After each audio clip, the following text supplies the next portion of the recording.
आप सभी को जय गुरुदेव। आज भी मैं आपको गद्य खंड के तीसरे पाठ लखनवी अंदाज के आगे के प्रश्नोत्तर करा रही हूँ। प्रश्न नंबर 3, बिना विचार घटना और पात्रों के भी क्या कहानी लिखी जा सकती है? यशपाल के इस विचार से आप कहाँ तक सहमत हैं? कहानी किसी घटना का ऐसा वर्णन है जो किसी विशेष कारण की ओर संकेत करता है। घटना कैसे घटी, उसके क्या कारण थे, उसका क्या परिणाम हुआ, ये सब जानने की जिज्ञासा अर्थात कौतूहल मन में बना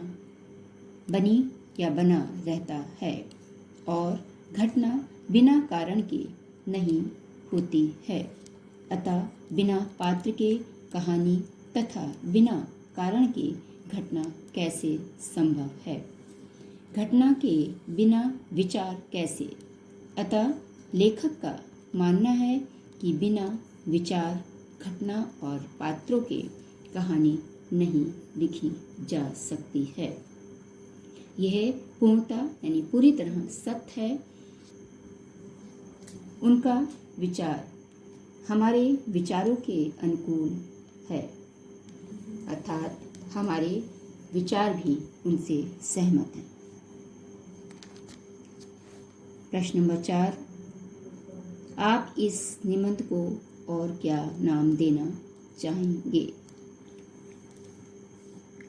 नवाबी दिखावा या नवाबी ठाट, थोथा, चना, असार्थक प्रदर्शन आदि आदि शीर्षक हो सकते हैं जो पाठ के निहित अर्थ को समेटे हुए हैं। प्रश्न नंबर 5 का नवाब साहब द्वारा खीरा खाने की तैयारी करने का एक चित्र प्रस्तुत किया गया है। इस पूरी प्रक्रिया को अपने शब्दों में व्यक्त कीजिए। किन किन चीज़ों का रसास्वादन करने के लिए आप किस प्रकार की तैयारी करते हैं? का नवाब साहब सामने बैठे लेखक को देखकर अपने संकोच को दूर करते हुए कुछ नए अंदाज में खीरा काटने की प्रक्रिया अपनाते हैं। अर्थात नवाब साहब सामने बैठकर लेखक को देखते हुए भी संकोचवश अपनी हिचकिचाहट को दूर करके नए अंदाज या नए ढंग से खीरा काटने की ढंग को अपनाते हैं। नंबर 1, बर्थ के नीचे रखे पानी से भरे लोटे को लेकर खिड़की से बाहर खीरों को अच्छी तरह धोते हैं और तौलिए से पोंछते हैं। नंबर 2, जेब से चाकू निकालकर खीरे के सिर को काटकर और गोद कर झाग निकालते हैं। नंबर 3, खीरों को सावधानी से छीलते हैं, फांके बनाते हैं और बिछी तौलिए पर करीने नए ढंग से सजाकर देखते रहते हैं, क्योंकि ये उनका नवाबी तरीका था। नंबर 4, कटी हुई फांकों पर जीरा मिले नमक को और काली मिर्च को बुरकते हैं। नंबर 5, खीरा सामने देखकर खीरे का रसास्वादन मन ही मन करने लगते हैं और मुंह में पानी भर आता है। उत्तर खा भोजन करने के लिए यथासंभव नींबू, विभिन्न फलों सब्जियों का सलाद, उस पर नींबू को निचोड़ रस डालकर काला नमक आदि डालते हैं। नमकीन, रायता और चटनी को अलग अलग कटोरी में रखते हैं, उसके भोजन का स्वाद लेते हैं। अर्थात सबका विभिन्न प्रकार की सब्जियों और फलों को खाने का रसास्वादन करने का अलग अलग ढंग होता है।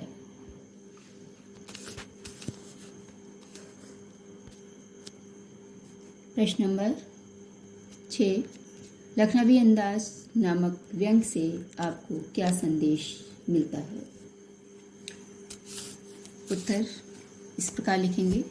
लखनवी अंदाज कहानी में एक नवाब साहब की रईसी का वर्णन किया है, जो पहले तो बड़े करीने से नमक मिर्च लगाकर खीरे की फांकों को तैयार करते हैं, बाद में उन्हें खाने की बजाय सिर्फ सूंघकर फेंक देते हैं।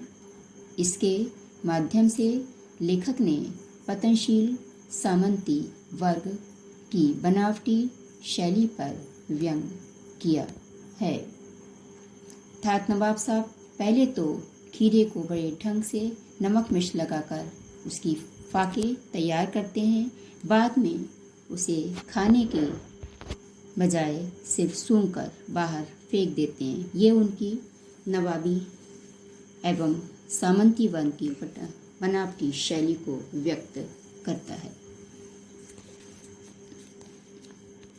प्रश्न नंबर 7, नवाब साहब के स्वभाव के विषय में अपने विचार लिखिए। अर्थात नवाब साहब का स्वभाव किस तरह का है, अपने विचार व्यक्त कीजिए। नवाब साहब लखनऊ की नवाबी नस्ल के सफ़ेदपोश व्यक्ति थे। वे आडम्बरी और नजाकतपूर्ण व्यक्तित्व वाले हैं। वे रईस बनने का अभिनय करते हैं तथा खानदानी रईसों जैसा दिखावा करते हैं।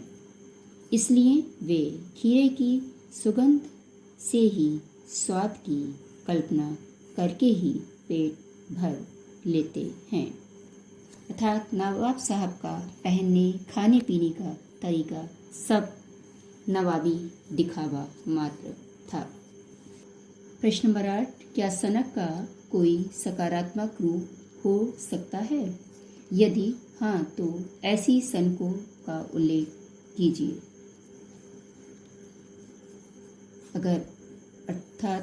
अगर सनक सकारात्मक है तो उसका परिणाम भी अच्छा ही होता है।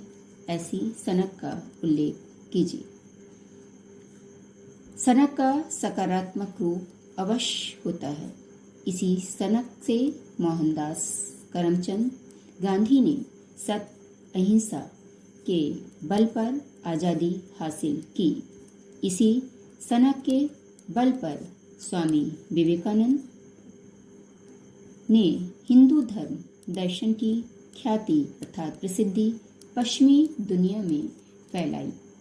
इसी सनक के सकारात्मक रूप में राजा राममोहन राय ने सती प्रथा का अंत कराया। अतः सनक का सकारात्मक रूप समाज के लिए नव निर्माणकारी युग परिवर्तनकारी सिद्ध होता है। अर्थात यदि सनक सकारात्मक है तो उसके परिणाम भी परिवर्तनकारी सिद्ध होते हैं। जय गुरुदेव।